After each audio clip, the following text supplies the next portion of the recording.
Prince Harry's new royal war from Prince William blow to palace memo denial. The Duke of Sussex team has hit back over claims that the palace was aware of his trip to Canada, which awkwardly fell at the exact same time as Prince William's big tour. There's never a peaceful day at the palace.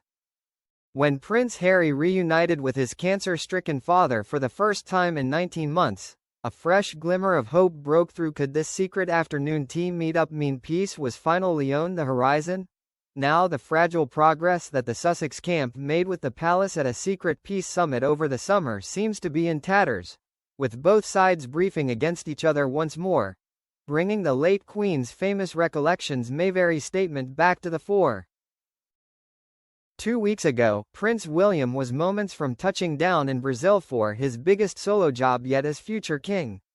The 5-day visit for this year's Earthshot Awards was jam-packed with engagements, with hundreds of people turning up to catch a glimpse of William. He met with conservationists, delivered a speech at COP30 and even went into full dad mode while holding a 10-month-old baby and chatting to locals. But the high-profile event was somewhat overshadowed by the announcement that Harry too was planning his own trip, at the exact same time. As William landed, he was reportedly greeted with the news that his estranged brother would be traveling to Toronto, Canada, taking part in a number of events with veterans to mark Remembrance Day. That same week, Harry released a passionate letter about what it means to be British, despite self-exiling to the States. So the heir and the spare found themselves championing causes closest to their hearts, thousands of miles away from each other but inadvertently competing on the world stage. As royal watchers and commentators made a meal of the awkward clash, Harry's team were forced to issue a statement to clarify that the Duke was not trying to upstage his brother with the announcement. Instead, Team Sussex said that the timing was all down to Harry's personal security. But tensions are still rumbling on, as sources at the palace now say they weren't informed ahead of time of Harry's trip despite his claim to the contrary. In response to the initial backlash, Harry's team explained that his overseas trips can only be announced at certain times on the advice of personal security advisors, as the prince is not afforded the same level of security and protection as other working members of the royal family. A spokesperson for the Duke also said that Harry was in Canada for remembrance events, the dates of which Harry has no power over. The Duke's office then later said that the palace had been informed in advance of the Canada trip as a courtesy, but now royal sources have claimed they didn't get the memo, sparking confusion on whether it was sent and who to. A source told The Times that it was a bit rump to assert the palace had been informed when nobody at either Buckingham Palace or Kensington Palace seemed to have gotten any advanced notice of the trip before it was announced to the media.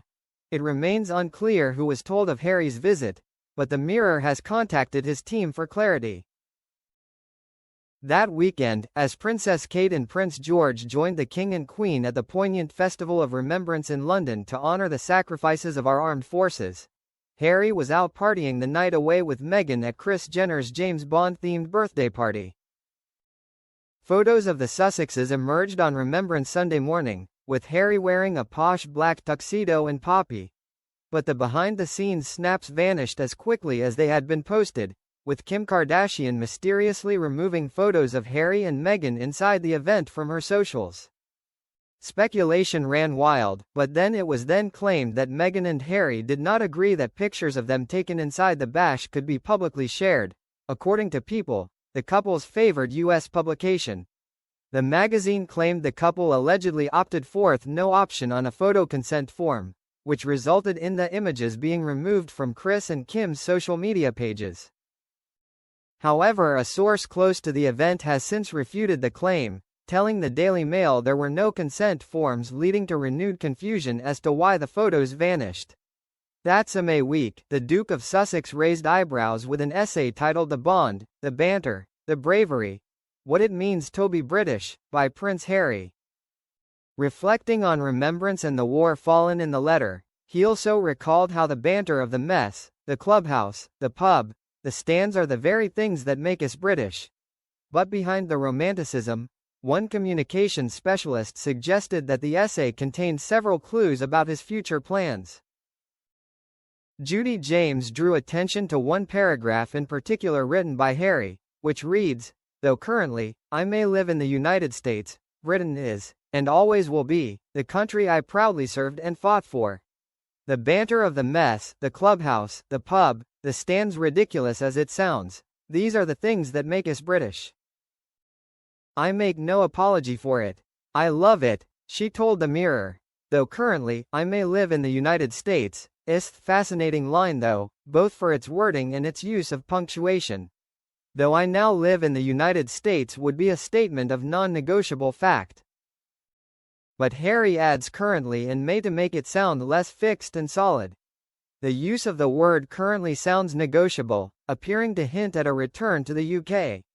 It's a word that leaves things open, like, I am currently single would imply a desire to get married, or I am currently unemployed would suggest someone is searching for work.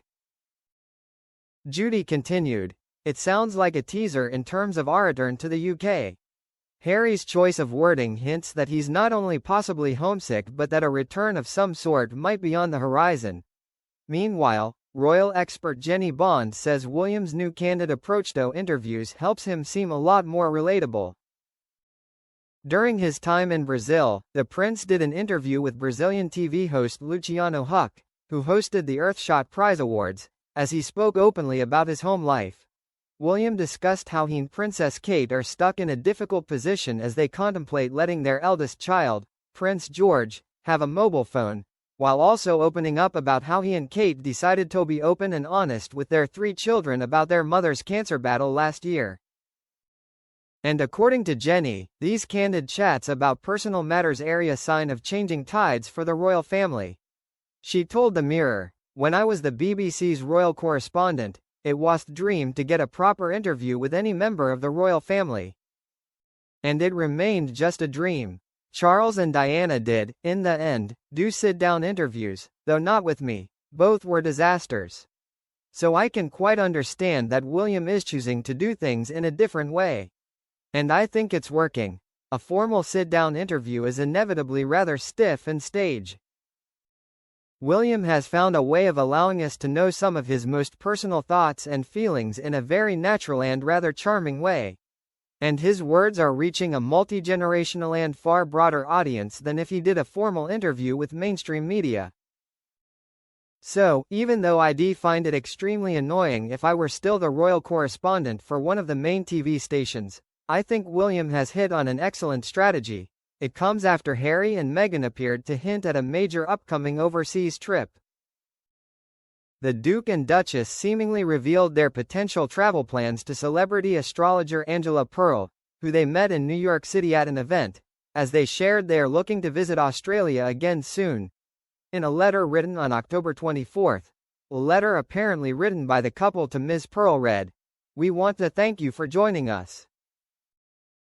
Your energy and insight were such a welcome addition. On a separate note, we hope your family in Ukraine remains safe, and we look forward to staying in touch, especially as we look to visit Australia again."